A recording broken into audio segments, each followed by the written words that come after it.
Wala na lang. Sabi ko, pag-uwi mo eh. Puri niya na. Oo, yan, meron.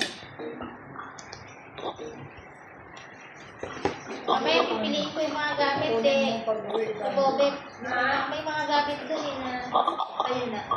Pipiliin ko pa. Hakusin mo dito na.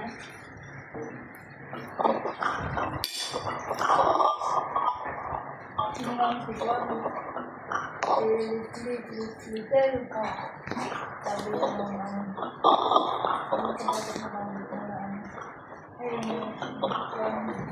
Sabi niya. Nanipan daw ni Eden. Ate, sabi niya. Parang siya gamit. Sabi niya, Ate Eden. Sabi niya, mangingi tayo kay Ate Eden. Sabi niya, yung gamit niya. Sabi niya, nakikita ni Eden doon, ang daming mga kaldero. Kaya sinabi ni Little Karatin, mangingi daw sa atin ng ano. Gamit. Mga gamit. Ibinigay ko nga sa kanya yung ano, yung patungan ng ano. Yung bakal akong kinuha doon sa ilalim ng lababo. Patungan ng piano, noon pa, hindi ko yung piano niya.